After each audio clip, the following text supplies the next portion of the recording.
Hello students, आज के video में अपन टॉपिक लेके आ रहे हैं अभिक्रिया का वेग, रेट ऑफ रिएक्शन। इसकी डेफिनेशन क्या है अभिक्रिया के वेग की?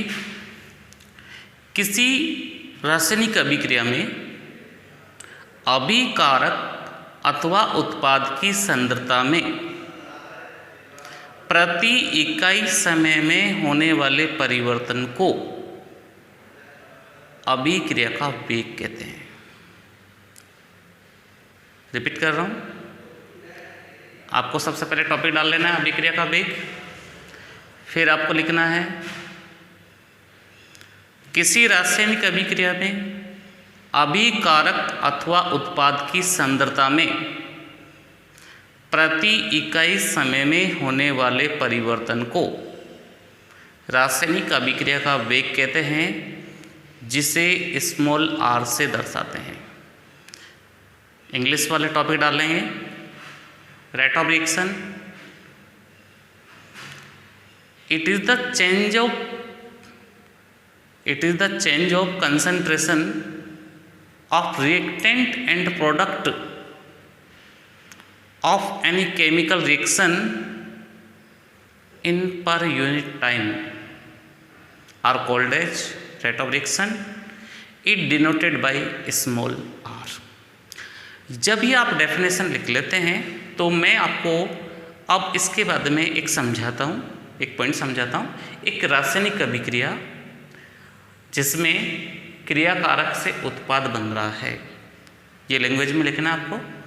एक रासायनिक अभिक्रिया जिसमें क्रियाकारक R से उत्पाद P बन रहा है, इंग्लिश मीडियम में लिखना है। The chemical reaction forms reactant to product in this manner। जब आपने ऐसा लिख लिया तो इसके बाद में आपको लिखना है, अब इसको आप दो तरीके से व्यक्त कर सकते हैं। इसके लिखने के दो तरीके हैं। नंबर 1 कैसे लिखेंगे आप? अभिक्रिया का वेग बराबर अभिकारक की सांद्रता में कमी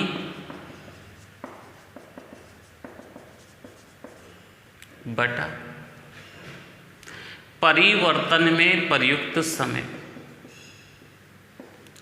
परिवर्तन में प्रयुक्त समय इंग्लिश मीडियम वाले लिखेंगे rate of reaction equal to decreased in concentration of reactant, decreased in concentration of reactant divided by time taken in changes, time taken in changes। आप इसको दूसरी तरीके से भी लिख सकते हैं। अभिक्रिया का वेग जिसको हम स्मॉल r से बता रहे हैं बराबर, अब अभिकारक की जगह पर उत्पाद लेंगे तो उत्पाद की सांद्रता में वृद्धि, increased in concentration of product divide by परिवर्तन में प्रयुक्त समय, टाइम टेकन इन चेंजेज। तो आप अभिक्रिया के वेग यानी कि रेट ऑफ रिएक्शन को अभिकारक के संदर्भ में भी बता सकते हैं और उत्पाद के संदर्भ में बता सकते हैं। आप रेट ऑफ रिएक्शन को in the reference of reactant की form and in the reference of product form, both forms में आप बता सकते हैं। माना, लेट वी कंसिडर, माना R1 व P1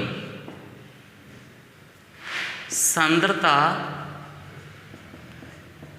T1 समय पर तथा R2 व P2 सांद्रता T2 समय पर हो।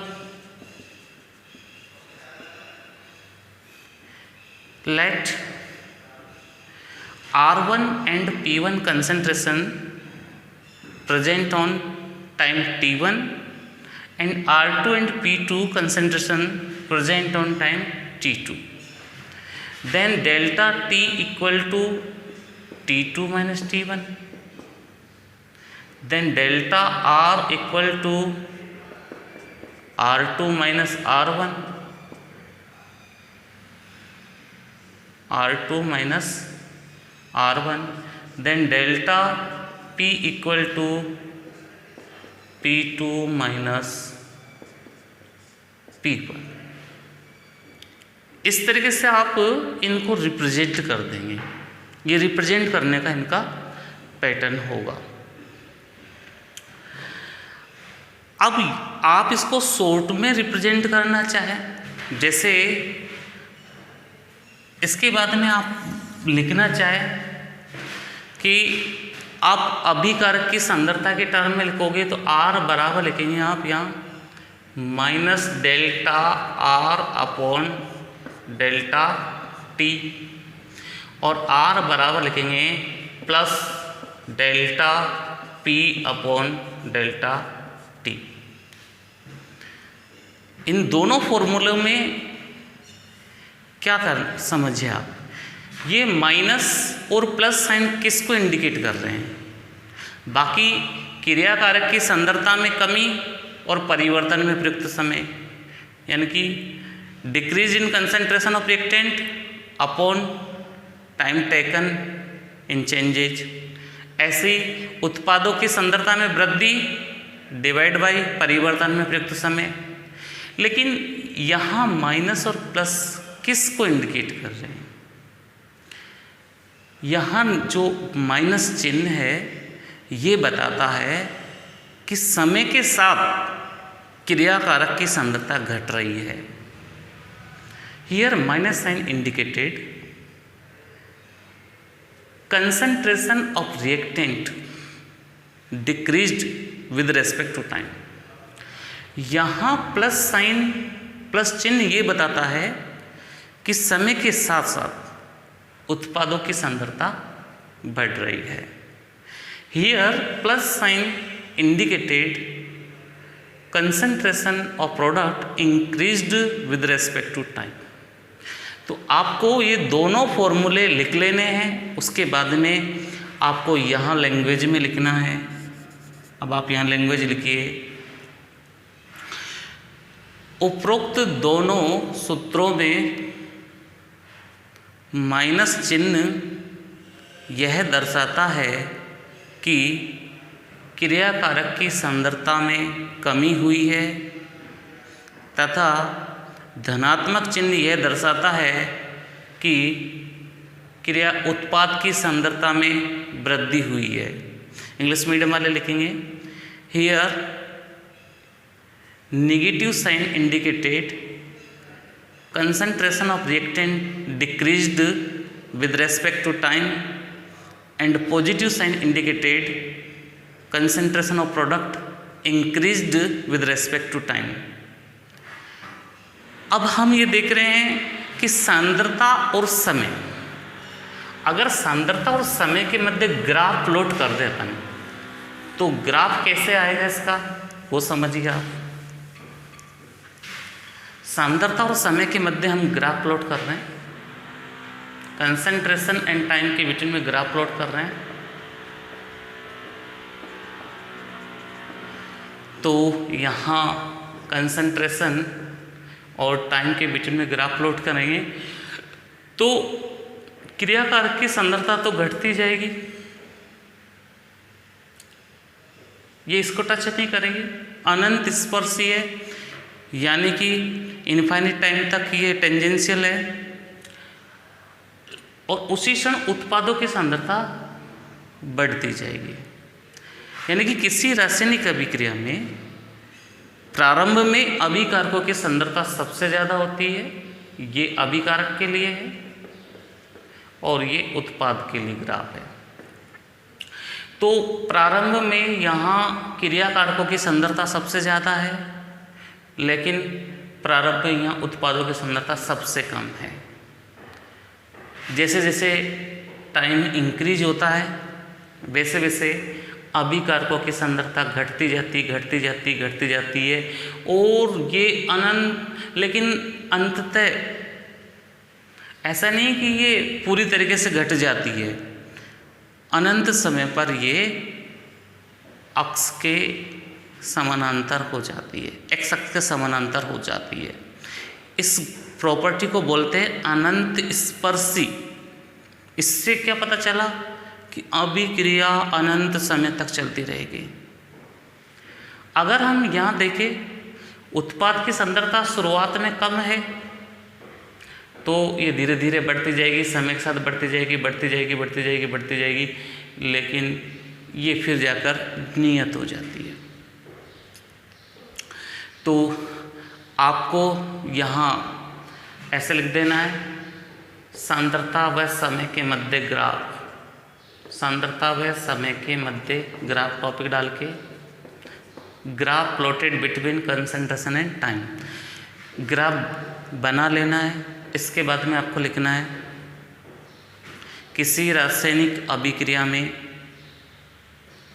अभिकारकों की सांद्रता प्रारंभ में बहुत अधिक होती है, लेकिन समय के साथ साथ अभिकारकों की सांद्रता घटती जाती है और बहुत अधिक समय पर अभिकारकों की सांद्रता अक्ष के समानांतर हो जाती है। इसे अनंत स्पर्शी कहते हैं, अनंत स्पर्शी।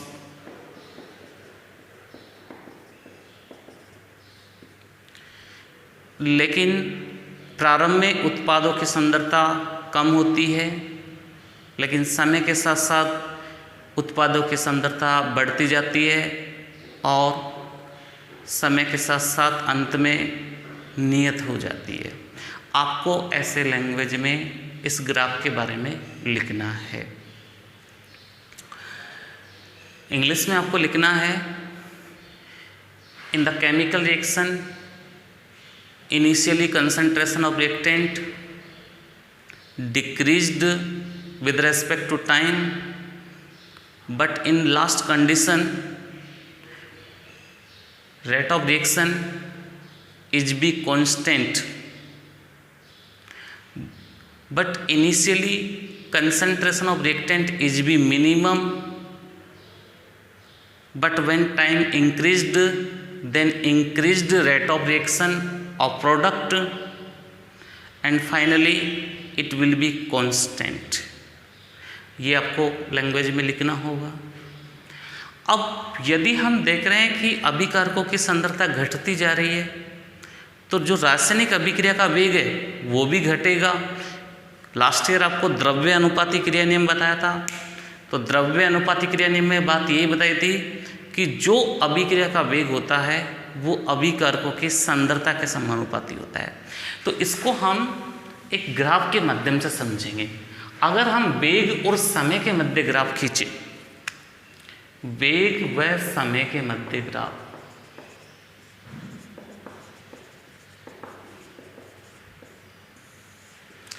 वेग व समय के मध्य graph, graph between rate of reaction and time.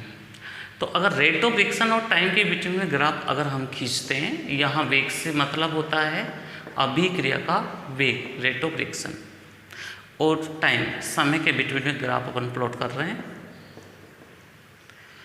तो अभिक्रिया का वेग समय के साथ घटता जाएगा क्योंकि अभिकारकों की सांद्रता घटती जाती है। तो आप ये टॉपिक डाल लेंगे, ये ग्राफ बना लेंगे और फिर इसमें आप लिखेंगे अभिकारकों की सांद्रता घटने के कारण अभिक्रिया का वेग भी समय के साथ घटता जाता है, समय के साथ घटता जाता है, लेकिन शून्य नहीं होता है बल्कि अनंत स्पर्शी हो जाता है।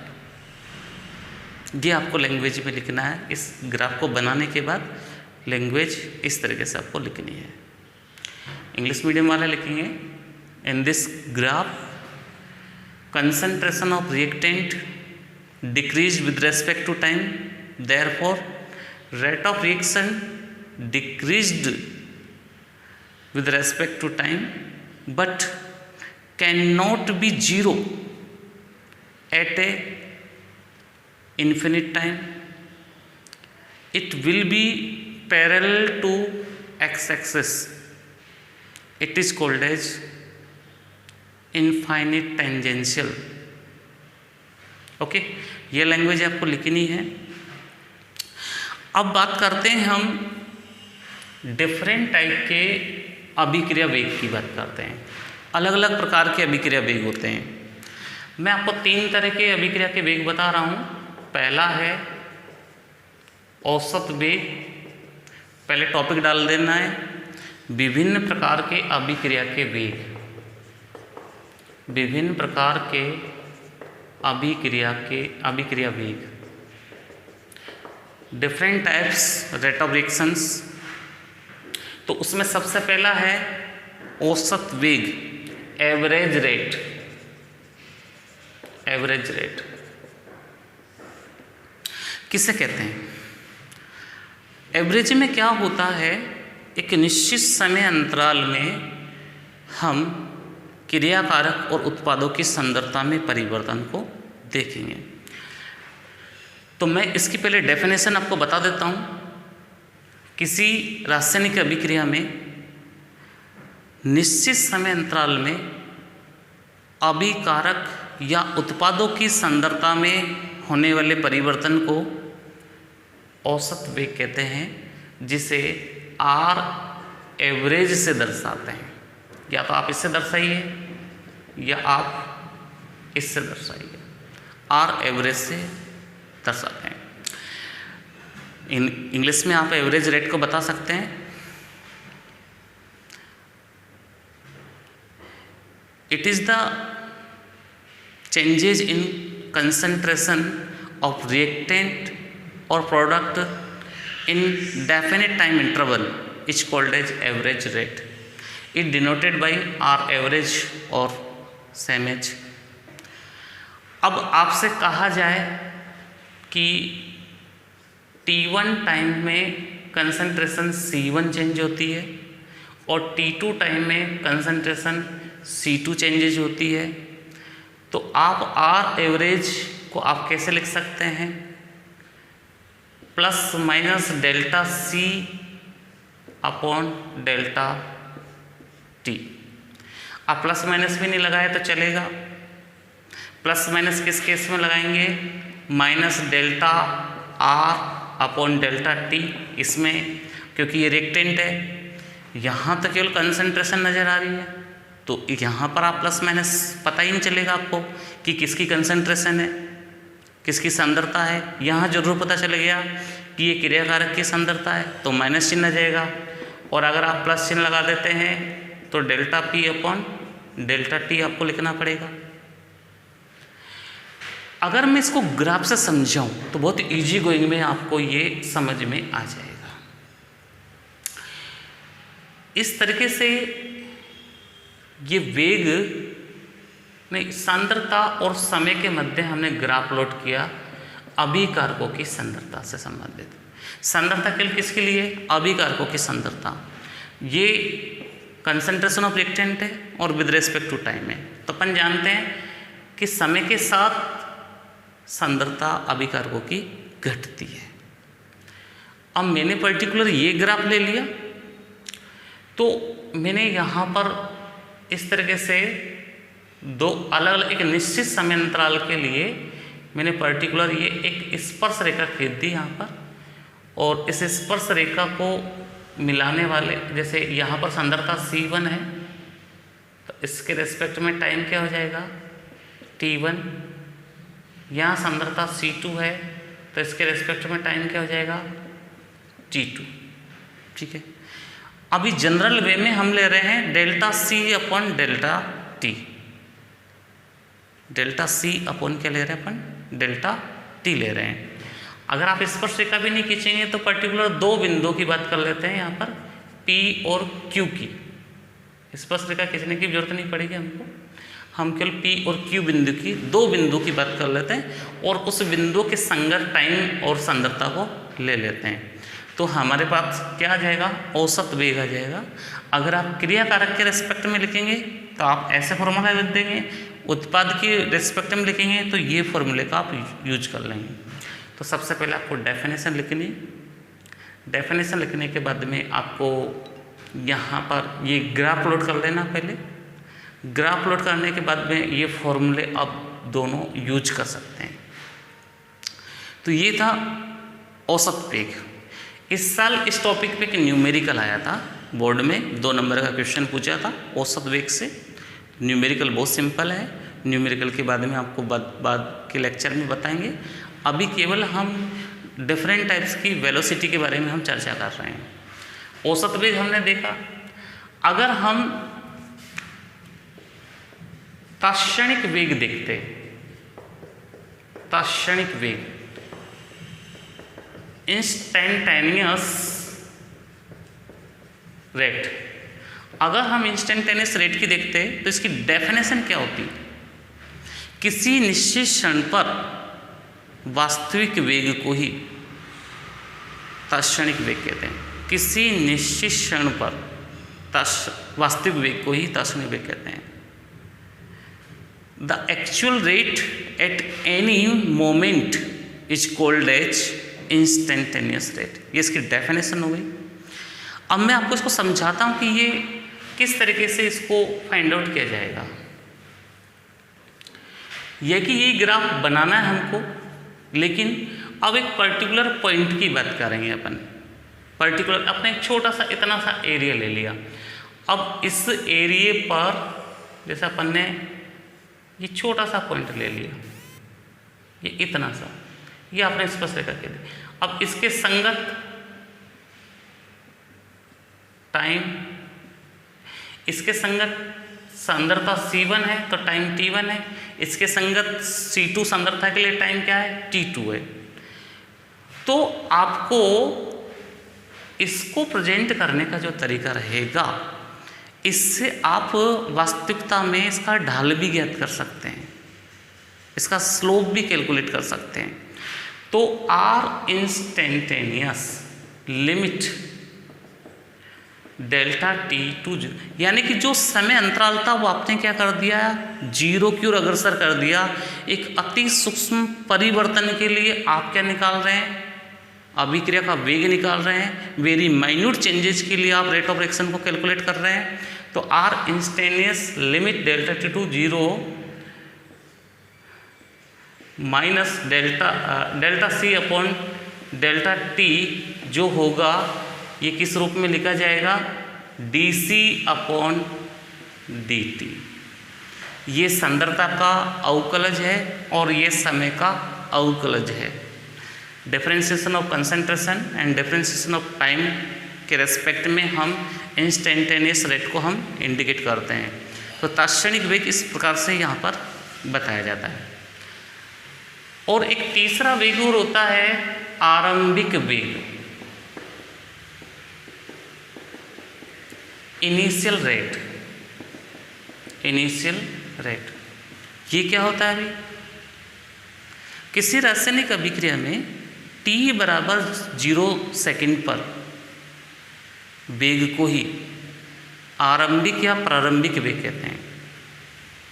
यानी कि अगर हम बात करें, इस ग्राफ से ही मैं समझाना चाहूँ आपको, तो इस ग्राफ में आप आसानी से समझा सकते हैं। एक पर्टिकुलर पॉइंट पर, इस पॉइंट पर मैंने जैसे P नाम दे दिया, और इस पॉइंट पर जो वेग होगा,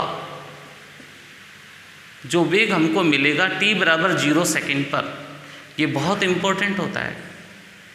t बराबर 0 सेकेंड बहुत इम्पोर्टेंट होता है, क्योंकि इससे ही हम आगे की घटनाओं को समझ सकते हैं।